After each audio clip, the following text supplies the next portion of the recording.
بسم اللہ الرحمن الرحیم۔ معزز سامعین و ناظرین، السلام علیکم ورحمۃ اللہ وبرکاتہ۔ میں امید کروں گی کہ آپ سب خیریت سے ہوں گے، خوشحال ہوں گے۔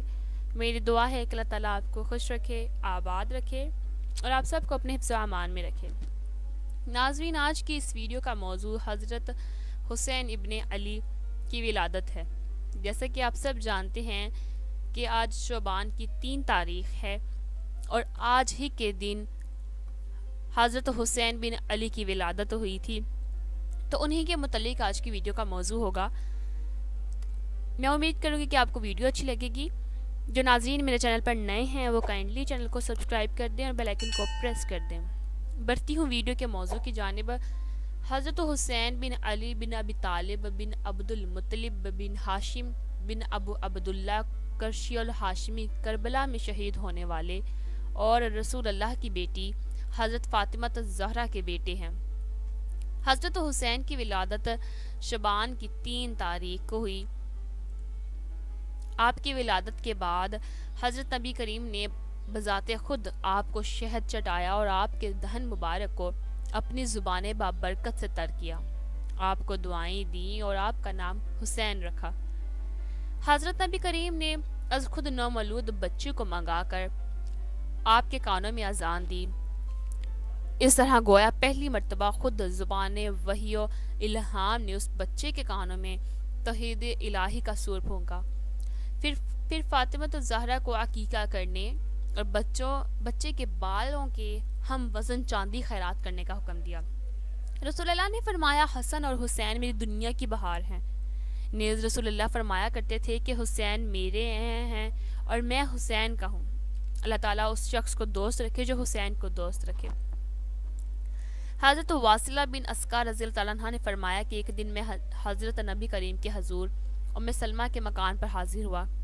اتنے میں حضرت حسن تشریف لائے۔ انہیں رسول اللہ نے اپنے داہنے زانوں پر بٹھا لیا اور پیار کیا۔ پھر حضرت حسین رضی اللہ عنہ تشریف لائے تو آپ نے انہیں اپنے بائیں زانوں پر بٹھا لیا اور پیار کیا۔ پھر حضرت فاطمہ تشریف لائیں تو انہیں آپ نے اپنے سامنے بٹھا لیا۔ پھر حضرت علی کو بلایا اور سورۃ احزاب کی آیت نمبر 33 میں تلاوت فرمائی، جس کا مفہوم یہ ہے کہ اے اہل بیت، اللہ تعالیٰ یہی چاہتے ہیں کہ تم سے ناپاکی کو دور کریں اور تمہیں خوب پاک کریں۔ حضرت حسین رضی اللہ عنہ کے بچپن کے حالات میں صرف ان کے ساتھ حضرات کے پیار و محبت کے واقعات ملتے ہیں۔ آپ ان کے ساتھ غیر معمولی شفقت فرماتے تھے۔ تقریباً روزانہ حسین کو دیکھنے کے لیے حضرت فاطمہ کے گھر تشریف لے جاتے اور دونوں کو بلا کر پیار کرتے اور کھانا کھلاتے۔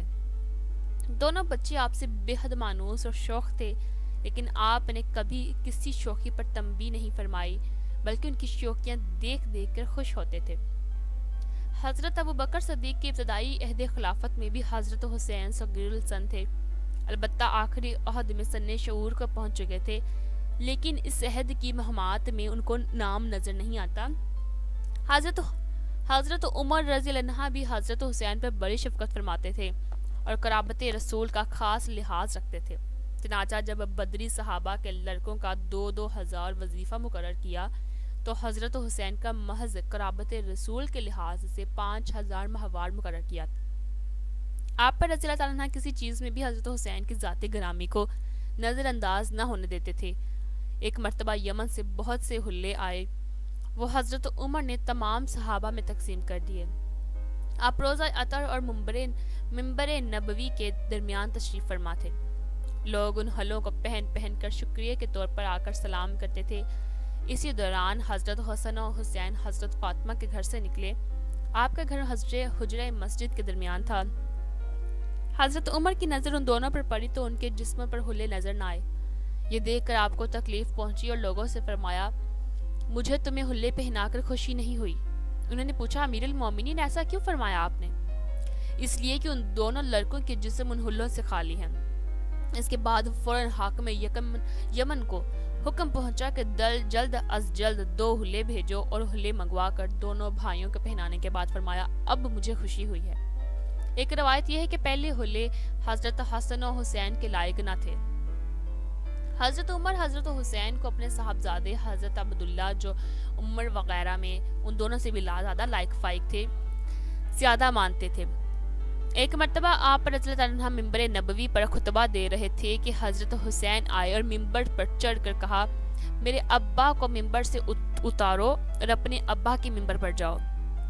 فرمایا کہ میرے ابا کے ممبر سے اترو اور اپنے ابا کے ممبر پر جاؤ۔ حضرت عمر نے اس طفلانہ شوخی پر فرمایا کہ میرے باپ کا تو کوئی ممبر ہی نہ تھا، اور انہیں اپنے پاس بٹھا لیا۔ خطبہ تمام کرنے کے بعد انہیں اپنے ساتھ گھر لے گئے۔ راستے میں پوچھا کہ یہ تم کو کس نے سکھایا تھا؟ بولے واللہ کسی نے نہیں۔ پھر فرمایا گاہ بگاہ میرے پاس آیا کرو۔ چنانچہ اس ارشاد کے مطابق ایک مرتبہ حضرت حسین ان کے پاس گئے۔ اس وقت حضرت عمر حضرت معاویہ رضی اللہ عنہ سے تنہائی میں کچھ گفتگو کر رہے تھے اور ابن عمرو دروازے پر کھڑے تھے۔ حضرت حسین بھی انہی کے پاس کھڑے ہو گئے اور بغیر ملے انہی کے ساتھ واپس چلے گئے۔ بعد میں جب حضرت عمر سے ملاقات ہوئی تو آپ نے پوچھا تم آئے کیوں نہیں؟ انہوں نے جواب دیا امیر المومنین میں حاضر ہوا تھا، مگر آپ حضرت معاویہ سے گفتگو میں مشغول تھے، اس لیے حضرت عبداللہ کے ساتھ کھڑا رہا اور پھر انہی کے ساتھ لوٹ گیا۔ حضرت عمر نے فرمایا تم کو ان کا ساتھ دینے کی کیا ضرورت تھی؟ تم ان سے زیادہ حقدار ہو، جو کچھ ہماری عزت ہے وہ خدا کے بعد تم ہی لوگوں کو دی ہوئی ہے۔ حضرت حسین حضرت عثمان کے زمانے میں پورے جوان ہو چکے تھے، چنانچہ سب سے اول اسی عہد میں میدان جہاد میں قدم رکھا اور 30 ہجری میں تبرستان کی فوج کشی میں مجاہدانہ شریک ہوئے۔ پھر جب حضرت عثمان کے خلاف بغاوت برپا ہوئی اور باغیوں نے قصر خلافت کا محاصرہ کر لیا تو حضرت علی نے ان دونوں بھائیوں کو حضرت عثمان کی حفاظت پر مامور کیا کہ باغی اندر نہ گھسنے پائیں۔ چنانچہ حفاظت کرنے والوں کے ساتھ ان دونوں نے بھی نہایت بہادری کے ساتھ باغیوں کو اندر گھسنے سے روک کے رکھا۔ جب باغی کوٹھے پر چڑھ کر اندر اتر آئے اور حضرت عثمان کو شہید کر ڈالا اور حضرت علی کو شہادت کی خبر ہوئی تو انہوں نے دونوں بھائیوں سے نہایت سختی کے ساتھ باز پرس کی کہ تمہارے ہوتے ہوئے باغی کس طرح اندر گھس گئے۔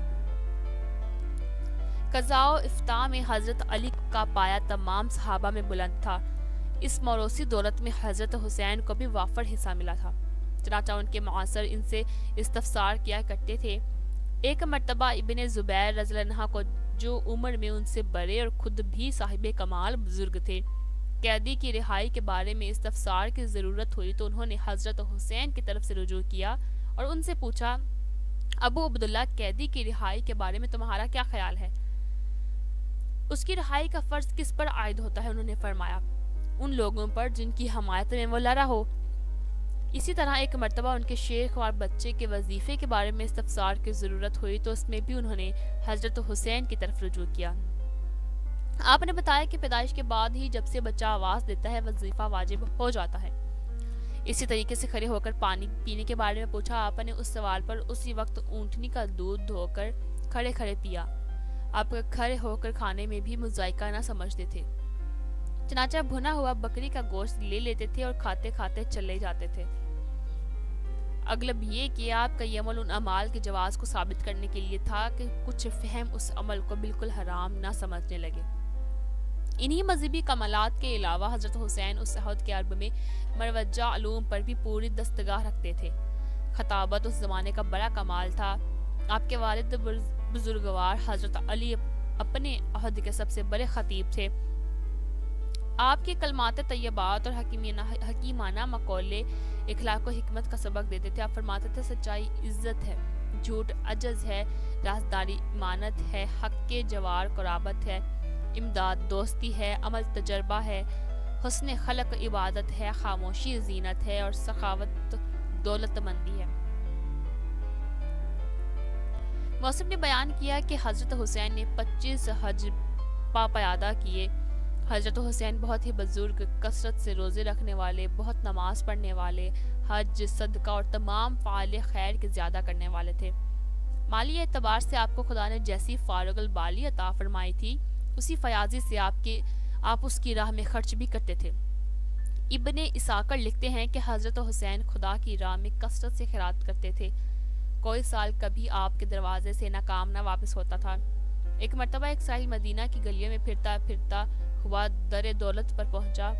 اس وقت آپ نماز میں مشغول تھے۔ سائل کی صدا سن کر جلدی جلدی نماز ختم کر کے باہر آئے۔ سائل پر فکر و فاقہ کے آثار نظر آئے۔ اسی وقت کمبر خادم کو آواز دی۔ کمبر حاضر ہوا اور آپ نے پوچھا ہمارے اخراجات میں سے کچھ باقی رہ گیا ہے؟ تو ان کمبر نے جواب دیا آپ نے 200 درہم اہل بیت میں تقسیم کرنے کے لیے دیے تھے، وہ بھی تقسیم نہیں کیے ہیں۔ فرمایا اس کو لے آؤ، اہل بیت سے زیادہ ایک مستحق آ گیا ہے۔ چنانچہ اسی وقت 200 درہم کی تھیلی منگا کر سائل کے حوالے کر دی اور معذرت کی کہ اس وقت ہمارا ہاتھ خالی ہے، اس لیے اس سے زیادہ خدمت نہیں کر سکتے۔ حضرت علی کے دور خلافت میں جب آپ کے پاس بصرہ سے آپ کا ذاتی مال آتا تو آپ اسی مجلس میں اس کو تقسیم کر دیتے تھے۔ سکینت اور وقار آپ کا خاص وصف تھا۔ آپ کی مجلس وقار اور متانت کا مرکہ ہوتی تھی۔ حضرت معاویہ نے ایک شخص سے حضرت حسین کی مجلس کا پتہ بتایا کہ حضرت جب تم رسول اللہ کی مسجد میں داخل ہو تو وہاں لوگوں کا ایک حلقہ نظر آئے گا۔ اس حلقے میں لوگ ایسے سکون اور خاموشی سے بیٹھے ہوں گے کہ گویا ان کے سر پر چڑیاں بیٹھی ہوئی ہیں۔ یہ ابو عبداللہ حسین کا حلقہ ہوگا۔ کمال یہ ہے کہ اس وقار و سکینہ کے باوجود تمکنت و خود پسندی مطلق نہ تھی اور آپ حد درجے خاکسار اور متواضع تھے۔ ادنا اشخاص سے بے تکلف ملتے تھے۔ ایک مرتبہ کسی طرف جا رہے تھے، راستے میں کچھ فقراء کھانا کھا رہے تھے۔ حضرت حسین کو دیکھ کر انہیں بھی مدعو کیا۔ ان کی درخواست پر آپ فوراً سواری سے اتر پڑے اور کھانے میں شرکت کر کے فرمایا کہ تکبر کرنے والوں کو خدا دوست نہیں رکھتا، اور ان فقراء سے فرمایا کہ میں نے تمہاری دعوت قبول کی ہے، اس لیے تم بھی میری دعوت قبول کرو، اور ان کو گھر لے جا کر کھانا کھلایا۔ حضرت حسین کے مختلف اوقات میں متعدد نکاح ہوئے۔ آپ کے ازواج میں لیلہ، حباب، حرار اور غزالہ تھیں۔ ان سے متعدد اولادیں ہوئیں جن میں علی اکبر، عبداللہ اور چھوٹے صاحبزادے واقعہ کربلا میں شہید ہوئے۔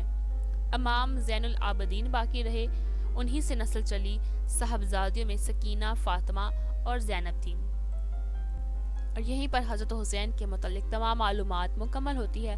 امید کروں گی ناظرین کی ویڈیو اچھی لگی ہوگی اور یہ تمام معلومات آپ لوگوں کو اچھی لگی ہوگی۔ اگر ویڈیو اچھی لگی ہے تو کائنڈلی چینل کو سبسکرائب کر دیں اور بیل آئیکن کو پریس کر دیں۔ اپنی دعا میں یاد رکھیں۔ اللہ حافظ۔